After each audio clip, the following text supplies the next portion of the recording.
अपनी लाइफ का कंट्रोल अपने हाथों में लेने की चाहत रखने वालों को मेरा सलाम। 8 घंटे की नींद पूरी हो जाती है, भले ही हम 1 बजे सो रहे हो या 2 बजे सो रहे हो। ये कोशिश रहती है कि 8 घंटे की नींद पूरी हो जाए। तो क्या ये हमारे हेल्थ के लिए सही है? क्या 8 घंटा इंपॉर्टेंट है या टाइम इंपॉर्टेंट है? जानेंगे आज के इस एपिसोड में साइंटिफिकली और डिटेल में। अगर आप मेरे चैनल पे नए हैं तो सब्सक्राइब करना मत भूलिएगा और बेल बटन भी प्रेस कर लीजिएगा ताकि आपको नए वीडियोस के नोटिफिकेशन आते रहें। आइए स्टार्ट करते हैं। Welcome back. हम ह्यूमन बीइंग्स सर्केडियन रिदम को फॉलो करते हैं। सर्केडियन रिदम का क्या मतलब होता है कि हम नेचुरल लाइट को रिस्पॉन्ड करते हैं। अब नेचुरल लाइट का क्या मतलब होता है? जिस लाइट में हम अभी बैठे हैं वो नेचुरल लाइट नहीं है, वो आर्टिफिशियल लाइट है। वो हमारी और आपकी बनाई हुई है। नेचुरल लाइट का मतलब बाहर। जैसे जैसे हमारी बॉडी सेंस करती है कि शाम हो रही है, इवनिंग की तरफ हम बढ़ रहे हैं या डार्कनेस की तरफ हम बढ़ रहे हैं, बॉडी अपने आप हमारी बॉडी में, बॉडी के अंदर हार्मोन रिलीज करने लगती है। वो हार्मोन का नाम होता है मेलेटोनिन। अब ये मेलेटोनिन हार्मोन, जिसको हम स्लीप हार्मोन भी बोलते हैं, हमारी बॉडी में स्लीप की तैयारी करने लगता है। वो ये तैयारी करने लगता है कि जैसे ही पूरी तरह डार्क हो जाए, अंधेरा हो जाए, हम नींद में सो जाएं। और इसी को जब हम रिस्पॉन्ड करते हैं, हम बोलते हैं कि हम सर्केडियन रिदम को रिस्पॉन्ड कर रहे हैं। लेकिन आज के लाइफस्टाइल में हो क्या रहा है? आज की लाइफस्टाइल में हम आर्टिफिशियल लाइट से घिरे हुए हैं। अब आर्टिफिशियल लाइट क्या है? Mobile, normal lights. ये हमारे ब्रेन को ये सिग्नल ही नहीं देता कि अब डार्क हो रहा है, अब अंधेरा हो रहा है। जब हमारे ब्रेन को सिग्नल नहीं जाता तो हमारी बॉडी ये हार्मोन नहीं बनाती, जिससे हमारा जो सोने का समय है वो डिले होता चला जाता है। अब सपोज कर लीजिए कि हम 12-1 बजे सोते हैं। अब हम 12-1 बजे सोएंगे तो हमारी बॉडी डीप स्लीप में कब जाएगी? वो जाएगी करीबन 9-10 बजे सुबह। उस समय हम डीप स्लीप में होंगे। लेकिन हमारी बॉडी का जो एक्चुअल डीप स्लीप है वो आना चाहिए 3 से 4 बजे के आसपास सुबह में। और जब हम इस समय डीप स्लीप में होते हैं तब हमारी बॉडी एनाबॉलिक हार्मोन्स को रिलीज करती है।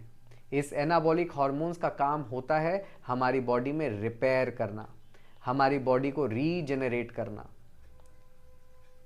एनाबॉलिक हार्मोन्स का नाम है, आपने सुना होगा, टेस्टोस्टेरोन और एस्ट्रोजन। और ये तभी रिलीज होगा जब हम 3 से 4 बजे के बीच में डीप स्लीप में होंगे। अब आप बोलेंगे हम 12 बजे सोते तो हैं, 1 बजे सोते तो हैं, लेकिन हम 3-4 बजे के आसपास डीप स्लीप में होते हैं। वो पॉसिबल ही नहीं है। डीप स्लीप में होने के लिए आपको मैक्सिमम 9 बजे या 10 बजे रात में सो जाना होता है। जब आप रात के 9-10 बजे सो जाएंगे तब आप सुबह के 3-4 बजे के आसपास डीप स्लीप में होंगे और उस समय बॉडी एनाबॉलिक हार्मोन रिलीज कर रही होगी। अब आप सोते हैं 12 बजे, 1 बजे। बॉडी अपने रिक्वायर्ड टाइम पे, यानी कि सर्केडियन रिदम के अकॉर्डिंग उस टाइम पे डीप स्लीप में नहीं होती जब वो एनाबॉलिक हार्मोन्स को रिलीज करे। फिर क्या होने वाला है? आपकी बॉडी में ये टेस्टोस्टेरोन और एस्ट्रोजन प्रॉपर्ली रिलीज नहीं होगा, और जब ये रिलीज नहीं होगा तो हमारा रिपेयर और रीजनरेशन का प्रोसेस प्रॉपर्ली नहीं हो पाएगा। आपने नोटिस किया होगा कि जब आप जल्दी सो के जल्दी उठते हैं तो आपकी बॉडी में एक अलग तरह की एनर्जी होती है। ऑफ कोर्स अगर आप ये काम सालों से कर रहे हैं और आप अचानक से जल्दी सो के जल्दी उठेंगे तो बॉडी रिस्पॉन्ड नहीं करेगी, क्योंकि अब बॉडी का एक अलग क्लॉक सेट हो गया है। लेकिन वो क्लॉक सेट होने की वजह से सर्केडियन रिदम की बेनिफिट्स सारे के सारे चले गए हैं। वो बेनिफिट नहीं मिलेंगे, भले ही आप 8 घंटे सो रहे हो या 10 घंटे सो रहे हो। तो ये इंपॉर्टेंट है कि आप 8 घंटे की स्लीप लें, लेकिन ये भी इंपॉर्टेंट है कि आप जल्दी सोएं ताकि आप सर्केडियन रिदम को फॉलो करें, उसके सारे बेनिफिट्स को रीप करने के लिए, उसके सारे बेनिफिट्स को एंजॉय करने के लिए। जब आप जल्दी सो के जल्दी उठेंगे तो नेक्स्ट डे आपकी बॉडी में जो हंगर हार्मोन है, जिसको हम ग्रेलिन बोलते हैं, ये भी कम होगा।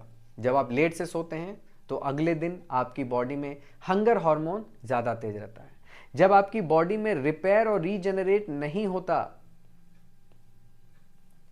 तो आपके मसल्स फटीग में रहते हैं, आपके मसल्स रिकवर नहीं कर पाते और आपके मसल्स प्रॉपर वर्कआउट नहीं हो पाता, इसलिए आपका मसल लॉस भी होता है। आपको ऐसा लगता है कि हम तो वर्कआउट कर रहे हैं, हम तो प्रॉपर न्यूट्रिशन ले रहे हैं, हम तो पूरा का पूरा प्रोटीन भी ले रहे हैं, लेकिन हमारी स्ट्रेंथ क्यों नहीं बढ़ रही?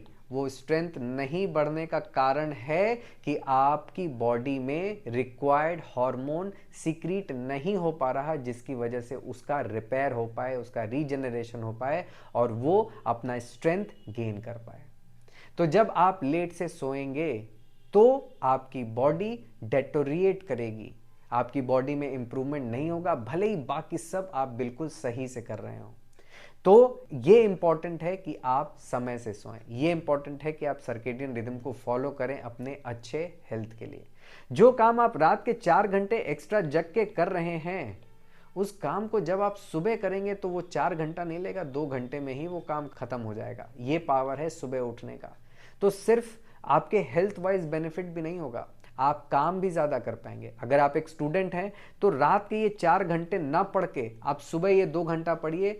जितना आप इस 4 घंटे में पढ़ेंगे उससे ज़्यादा आप इस 2 घंटे में पढ़ पाएंगे, प्लस ज़्यादा आप रिटेन कर पाएंगे। क्यों? क्योंकि आपकी बॉडी पूरी तरह रिकवर हो चुकी होगी, आपके ब्रेन की प्रॉपर सर्विसिंग हो चुकी होगी। तो जब ऐसे में आप पढ़ेंगे तो आपका ब्रेन ज़्यादा रिटेन कर पाएगा जो भी आप पढ़ेंगे। अगर आप ऑफिस का काम कर रहे हैं तो आप देखेंगे कि आपका ऑफिस का काम जब आप सुबह करेंगे तो ज़्यादा एफिशिएंसी से आप कर पाएंगे। क्यों? क्योंकि आपका ब्रेन बिल्कुल पूरी तरह से सर्विस हो चुका होगा। सो दोस्तों, 8 घंटे की नींद ज़रूरी है, लेकिन यह भी ज़रूरी है कि आप सर्केडियन रिदम के हिसाब से सोएं, सर्केडियन रिदम को फॉलो करें, और वो तब होगा जब आप रात के 9 या 10 बजे सो जाएंगे। अगर इससे रिलेटेड कोई क्वेश्चन है तो मुझे लिंक में पूछिए, मुझे कमेंट में पूछिए, मैं उसका रिप्लाई करूंगा। मिलेंगे अगले एपिसोड में एक नए टॉपिक के साथ। This is Kapil Kanodia, signing off.